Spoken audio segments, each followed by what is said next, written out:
BJP ಸರ್ಕಾರದ ಅವಧಿಯಲ್ಲಿ ಕೆಎಸ್ಆರ್ಟಿಸಿಯಲ್ಲಿ 5,000 ಕೋಟಿ ರೂಪಾಯಿ ಸಾಲ ಮಾಡಿದ್ದರು ಎಂದು ಸಚಿವ ರಾಮಲಿಂಗಾರೆಡ್ಡಿ ಆರೋಪಿಸಿದರು. ವಿಜಯಪುರ ನಗರದಲ್ಲಿ ನಡೆದ ಮಾಧ್ಯಮಗೋಷ್ಠಿಯಲ್ಲಿ ಮಾತನಾಡಿದ ಅವರು, ನಮ್ಮ ಸರ್ಕಾರದ ಅವಧಿಯಲ್ಲಿ 5,000 ಕೋಟಿ ರೂಪಾಯಿ ಸಾಲವನ್ನ ತೀರಿಸಿದ್ದೇವೆ. 9,000 ಹುದ್ದೆಗಳಿಗೆ ಈಗಾಗಲೇ ಅರ್ಜಿಯನ್ನ ಕರೆದಿದ್ದೇವೆ ಮತ್ತು 1,000 ಅನುಕಂಪ ಹುದ್ದೆಗಳನ್ನ ಭರ್ತಿ ಮಾಡಿದ್ದೇವೆ. ಕೆಎಸ್ಆರ್ಟಿಸಿ ಇವಾಗ ಉತ್ತಮ ಪ್ರಗತಿಯಲ್ಲಿದೆ ಎಂದು ವಿಜಯಪುರದಲ್ಲಿ ಸಾರಿಗೆ ಸಚಿವ ರಾಮಲಿಂಗಾರೆಡ್ಡಿ ಹೇಳಿದರು. ಮೇಲೆ ನಮ್ಗೆ ಒಟ್ಟು ಸೀಟ್ ಸಿಗಾಗ್ತಿಲ್ಲ.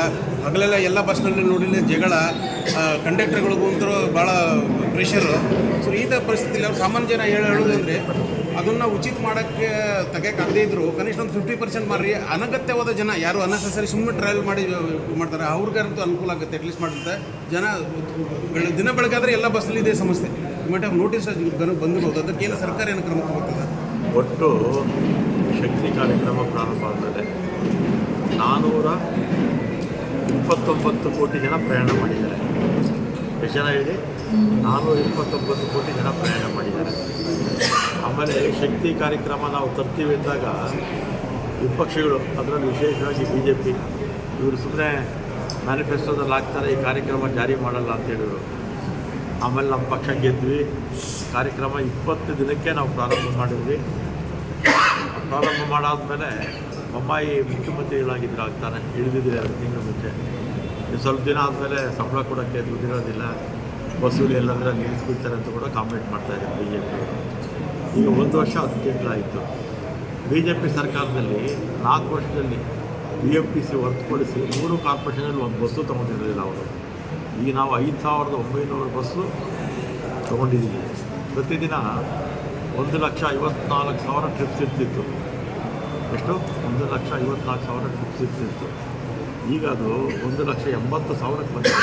ಅಂದರೆ ಈಗ 26,000 ಟ್ರಿಪ್ಸು ಜಾಸ್ತಿ ಮಾಡಿದ್ದೀವಿ. 5,900 ಹೊಸ ಬಸ್ ತೊಗೊಂಡಿದ್ದೀವಿ. ಆಮೇಲೆ 9,000 ಜನ ರಿಕ್ರೂಟ್ಮೆಂಟ್ ಮಾಡಿದ್ದೀವಿ. ಅವರು ರಿಕ್ರೂಟ್ಮೆಂಟೇ ಮಾಡಿರಲಿಲ್ಲ BJP ಅವರು. ಅವ್ರು 1,000 ಜನಕ್ಕೆ ಅನುಕಂಪದ ಆಧಾರದ ಮೇಲೆ ಕೆಲಸ ಕೊಟ್ಟಿದ್ದೀವಿ. ಮತ್ತು 5,900 ಕೋಟಿ ಸಾಲ ಇಟ್ಬಿಟ್ಟು ಹೋಗ್ಬಿಟ್ಟಿದ್ರು BJP ಅವರು. ಈಗ ನಮಗೆ ಮತ್ತೆ ಈ ವರ್ಷ ನಾವು 2,000 ಬಸ್ ತಗೊಳ್ತಾ ಇದ್ದೀವಿ. ಪ್ರಾರಂಭದಲ್ಲಿ ಬಸ್ಸುಗಳ BJP ಸರ್ಕಾರ ಬಸ್ಸುಗಳು ಕೊಂಡ್ಕೊಂಡೇ ಇದ್ದಿದ್ದರಿಂದ ಮತ್ತು ಡ್ರೈವರ್ಸು ಕಂಡಕ್ಟರ್ಸು ಇಲ್ಲದೇ ಇದ್ದಿದ್ದರಿಂದ ರಿಕ್ರೂಟ್ಮೆಂಟ್ ಮಾಡಿದ್ದಿಲ್ಲ ಅವರು. ಅದರಿಂದ ಸಮಸ್ಯೆ ಆಗಿತ್ತು. ಸಮಸ್ಯೆ ಎಲ್ಲ ಕಡಿಮೆ ಆಗಿದೆ. ಈಗ ಮತ್ತೆ ಬಸ್ಸಸ್ ತೊಗೊಳ್ತಾ ಇದ್ದೀವಿ, ರಿಕ್ರೂಟ್ಮೆಂಟು ಮಾಡ್ತಾಯಿದ್ದೀವಿ. ಸಮಸ್ಯೆಗಳು ಎಷ್ಟು ಸಾಧ್ಯ ಆದರೆ ಅಷ್ಟು ಕೂಡ ಕಡಿಮೆ ಮಾಡೋಕ್ಕೆ ಪ್ರಯತ್ನ. ಹೆಚ್ಚು ಬಸ್ ಆದರೆ ಇದೇ ಸಮಸ್ಯೆ. ಈಗ ಒಟ್ಟು 2,000 ಬಸ್ ಬರುತ್ತೆ. ಇಲ್ಲಿಗೆ ಒಂದು 700 ಮೇಲೆ ಕೊಡ್ತೀವಿ. 700 ಬಿಜಾಪುರ ಜಿಲ್ಲೆಗೆ ವಿಶೇಷವಾಗಿ ಈ ಭಾಗದ ಕಲ್ಯಾಣ ಸೊ ಈ ಭಾಗಕ್ಕೆ ಹಳೆ ಬಸ್ಗಳನ್ನ ಓಡಿಸಲಾಗ್ತದೆ ಅಂತ ನಾವು ಎಲ್ಲ ಸ್ವಾಯತ್ತ ಸಂಸ್ಥೆಗಳಾಗಿದೆ.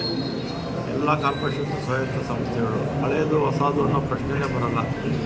ಆದರೆ ಪರ್ಚೇಸ್ ಮಾಡೋದು ಅವರೇ, ರಿಕ್ರೂಟ್ಮೆಂಟು ಅವರೇ ಮಾಡ್ಕೊಳ್ತಾರೆ. 4 ಕಾರ್ಪೊರೇಷನ್ ಎಲ್ಲ ಇಂಡಿಪೆಂಡೆಂಟ್. ಈಗ ನಾನು ಬಂದಮೇಲೆ ಎಲ್ಲ ಇಂಡಿಪೆಂಡೆಂಟ್ ಮಾಡ್ತೀನಿ. ನಾನಿದ್ದಾಗ ಯಾವಾಗಲೂ ಹಿಂದೆ ಇದ್ದಾಗಲೂ ಹಳೆ ಬಸ್ ಯಾರಿಗೂ ಕೊಟ್ಟಿಲ್ಲ, ಈಗಲೂ ಕೊಟ್ಟಿಲ್ಲ. ಮಧ್ಯದಲ್ಲಿ BJP ಇದ್ರಲ್ಲ ಅವರು ಕೊಟ್ಟಿದ್ದಾರೆ.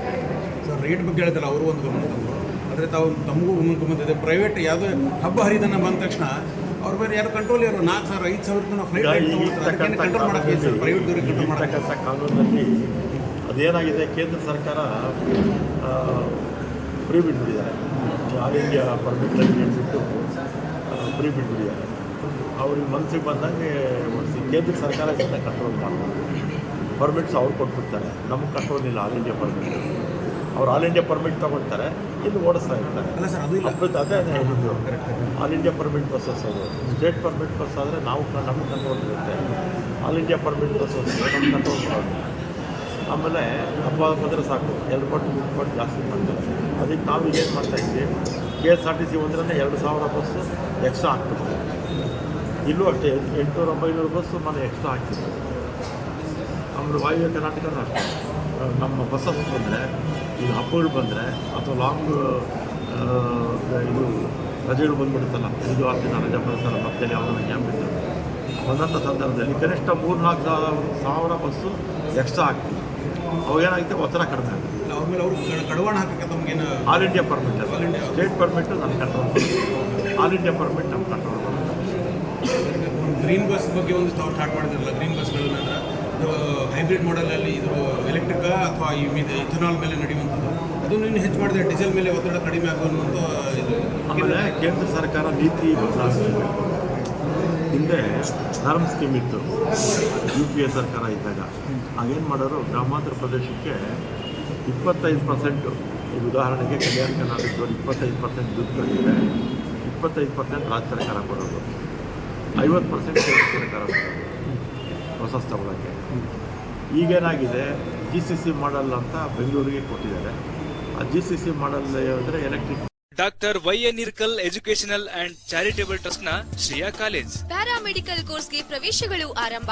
Diploma in lab technician, diploma in operation theatre technology, diploma in health inspector course, diploma in medical X-ray technology. ಅಲ್ಲದೆ BSc ನರ್ಸಿಂಗ್ 4 ವರ್ಷಗಳ ಡಿಗ್ರಿ ಕೋರ್ಸ್ ಮತ್ತು BSS ನರ್ಸಿಂಗ್ ಕೋರ್ಸ್ 1 ವರ್ಷದ ನರ್ಸಿಂಗ್ ಟ್ರೈನಿಂಗ್ ಕೋರ್ಸ್. ಉತ್ತಮ ಪರಿಸರ, ಅನುಭವಿ ಶಿಕ್ಷಕರ ಮಾರ್ಗದರ್ಶನ, ಆಧುನಿಕ ಉಪಕರಣಗಳ ಸೌಲಭ್ಯ. ನಿಮ್ಮ ಉಜ್ವಲ ಭವಿಷ್ಯದ ಕನಸಿಗೆ ನಾವು ಸಾಥ್ ಕೊಡ್ತೇವೆ. ಪ್ರವೇಶಗಳು ಆರಂಭ. ಹಿಂದೆ ಸಂಪರ್ಕಿಸಿ Shriya multi speciality hospital, Irkal complex, ಜಿಲ್ಲಾ ನ್ಯಾಯಾಲಯದ ಎದುರು, PB ರಸ್ತೆ, ಧಾರವಾಡ.